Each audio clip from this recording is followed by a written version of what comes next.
Kalau menjelang September dijadikan isu G30 SPKI atau PKI-nya sudah almarhum. Ini ada lagi sekarang jadwal rutinan.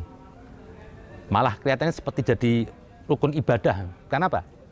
Yang gandrungi semua umat Islam.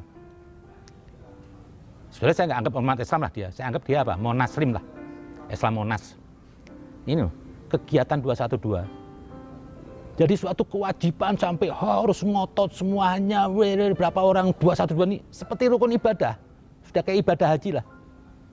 Bahkan kalau lihat semangatnya lebih seru daripada ibadah haji. Pakai ngotot, harus terjadi 212. Nah, padahal kita tahu semua 212 ini kendaraan politik bertopeng agama. Mereka juga berkumpul itu juga ada donaturnya. Digerakkan. Dulu dipakai kendaraan oleh Anies jadi gubernur. Akhirnya 212 yang tadi dulu era Ahok sudah tidak bisa menempatkan tempat Monas. Ini ibu kota ini. Monas itu tempat lambang negara, kota. Bukan tempat kumpul-kumpul orang. Itu taman. Itu taman. Nah, semenjak Pak Anies ini hutang budi dengan 212, sepertinya dikasih leluasa ini. Gerakan 212 ini merasa gerombolannya, wah, kita harus buat lagi. Oh, demo pakai berseri, itu bukan aspirasi itu. Itu dibalik itu ada kejahatan. Ingin mendongkel. Mendongkel apa? Kerja pemerintah aja.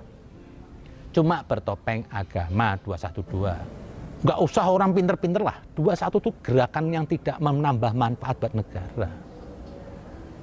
Cuma membuat ketakutan. Demo rame-rame. Merasa paling kuat. Nggak perlulah begitu. Hentikanlah. Saya minta nih, kalau Anies juga mengirim 212, ya Anies juga terlibat ingin membuat makar di negeri ini. Karena jujur aja, di kelompok 212 itu pemerannya juga ada yang bau-bau radikal. Juga teman-teman yang di Farid Utbah. Dia menggerakkan. Mau apa Anda rame-rame kumpul sama orang? Tidak ada tuh demo dalam Islam rame-rame membuat ketakutan. Kenapa? Anda memasang kehendak. Anda ada yang bayar di situ. Anda dijadiin kuda. Anda cuma memperkosa agama. Anda yang topeng ulama-ulama. Ulama siapa sih yang Anda ikutin semua? Saya nggak lihat itu ulama kok. Cuma modal peci ini, apa sih? Nah, di sini juga Anies. Saya minta lah, Anda jangan bermain-main. Jangan karena kekuasaan apa Anda bermainkan agama. Kalau Anda juga menyetujui 212, saya minta kepada aparatur negara yang memegang kekuatan di sini, yang menjaga keamanan. Jangan sampai lagi, jangan biarkan 212 ini berkembang. Jangan kasih. Karena apa? Itu bisa menjadi benih-benih yang merusak sendi-sendi Pancasila. Kalau dulu PKI, dulu itu yang dituduh katanya komunis tidak bertuhan, itu sudah almarhum. Justru saya mengkhawatirkan sekarang ada sejenis PKI, tapi menggunakan agama. Ya seperti jenis khilafah semua. Ini mengganggu NKRI. Sudah, nggak usah pakai tenteng aling, nggak enak. Ini mengganggu NKRI. PKI partulah, saya bilang. PKI bertopeng agama. Membuat agama, memaksakan agama di sini. Ini negara republik, bukan negara agama. Kalau Anda mau pakai agama, Anda mau memaksakan agama, silakan aja ke Arab aja sana. Anda teriak-teriak agama nggak apa, itu lapangan Anda. Monggo di sana jihad-jihatan. Semua nanti masuk neraka. Jihad sama Islam, bunuh-bunuhan sama Islam. Ini agama apa? Mereka tuh bukan atas nama agama. Dari dulu dukung si fulan, nggak jadi, dukung si fulan lagi, nggak jadi, dukung ini nggak jadi. Ini agama apa? Kok Anda jadikan Tuhan ini seperti jurkam? Anda memperbudak Tuhan atas nama takbir itu. Ganti-ganti. Besok siapa lagi ada yang bayar, Anda ikut lagi. Inilah di sini kemunafikan. Disinilah Nabi yang mengancam berapa ulama su. Mereka akan menjual agama. Demi siapa yang bayar?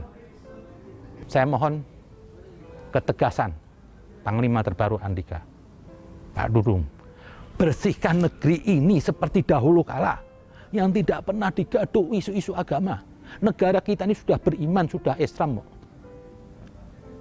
Baru-baru ini digaduh orang-orang yang merasa ulama. Itu bukan ulama semua. Nggak usah takut, mau mereka katakan kriminalis ulama, tangkap ulama-ulama yang buat gaduh. Ini kalau di zaman Nabi sudah pada dikisos.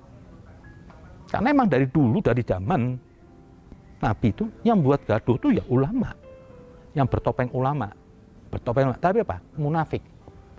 Dia dekat sama penguasa. Dia menjual, menciptakan kegaduhan. Dan sampai terjadi banyak hadis-hadis yang palsu. Karena apa? Untuk melegalkan mereka berbuat kriminal. Berdalih jihad, tidak ada jihad itu. Tidak pernah Nabi mendahului kekerasan.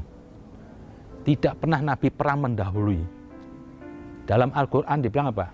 Barang siapa yang mendahului kekerasan atau sampai membunuh kepada seseorang, yang seseorang itu tidak mengancam, itu bagaikan membunuh seluruh manusia alam. Jadi kalau ada yang keluar-keluar dalih jihad untuk melawan sesuatu mau dengan cara bunuh sementara negara ini aman, itu akan terhina. Jihad itu yang sebenarnya bukan melawan orang. Jihad akbar itu apa? Jihad melawan diri sendiri. Karena di diri kita ini banyak kekafiran, banyak pengkhianatan terhadap Tuhan. Jadi nggak perlu Anda sibuk-sibuk ngurusin.